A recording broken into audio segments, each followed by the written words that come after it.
Тарихи тұлғалар тағылымы. Оқу мақсаты мәтіннің атауын талқылау және алғашқы бөлігін тыңдау арқылы көтерілетін мәселені болжау, ауызекі және ресми стильдегі мәтіндердің тақырыбын, мазмұнын, тілдік ерекшелігін салыстыру. Балалар, сіздер мына суретте Құрманғазы Сағырбайұлының, Абай Құнанбайұлының, Бауыржан Момышұлының және Қайрат Рысқұлбектің суреттерін көріп тұрсыздар. Енді төмендегі кестені толтырайық. Яғни бұл кісілер өмір сүрген уақытта қандай тарихи оқиғалар болды, соны жазайық. Тыңдалым. Я, атам шексіз бай адам. Өзінің алып жүрегімен, қарақылды қар жарған шыншылдығымен, ұрпақтан ұрпаққа мұра болып сақталатын інжу меруерт сөздерімен, қайталанбас қайшылықты өмірімен бай болатын. Атамның әділет пен шындық жолындағы шайқасы әлі де жалғаса береді. Ұрпақтан ұрпаққа жалғаса береді. Мансапқорлық, екіжүзділік, тоғышар, көлгірліктерге қарсы ұстанар әділеттің алмас қылышы болып таныла береді. Атам суретті жақсы салатын, өзінің автопортретінің бірнеше түрі бар. Бәрі тамаша шыққан.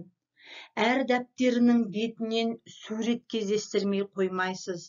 Оны былай қойғанда эскиз, сюжетті суреттері де бір шама. Маман суретшілердің өздері көңіл бөлуге тұрарлық дүниелер. Атамның ана тілі домбыра жайында мынадай айтқаны бар. Өзге тілді білу сенің артықшылығың, ана тілін білу міндетің. Домбыра қазақтың қасиетті дүниесі. Өздерің тарта алмасаңдар да қадірлей біліңдер. Атам өзгенің бойындағы жақсы қасиеттерді көре білетін, соны өзінің жетістігінен артық бағалайтын. Атам ұлы отан соғысының сұрапыл жылдарында ерліктің отты тұлпарымен даңқтың шыңына шықты. Кейін қаруын қаламға айырбастап, азаматтық өмірге ауысқанда халық қорына қосылатын әдеби шығармаларымен өз биігіне тағы көтерілді. Қазір арамызда атам жоқ, бірақ артында баласы қалса, көзі қалады де, сөзі қалса өзі қалады де дегендей, атамның өзі де, сөзі де арамызда. Сондықтан болар әкеміздің бар кезіндегідей үйімізден кісі үзілмейді. Ырым әлі жалғасып жатыр. Балалар, бұл Бауыржан Момышұлының келіні Зейнеп Ахметованың естелігі. Бұл естелік Шуақты күндер кітабынан алынған.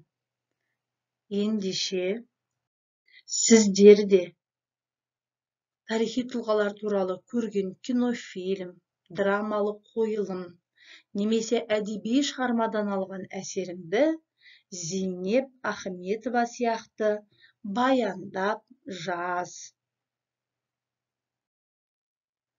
Сабағымызды бағдаршам әдісімен кері байланыс жасап қорытындылайық. Пікірлеріңізді комментарийға қалдырыңыздар. Сіздерге қайырлы білім болсын, зейіндеріңіз ашылсын.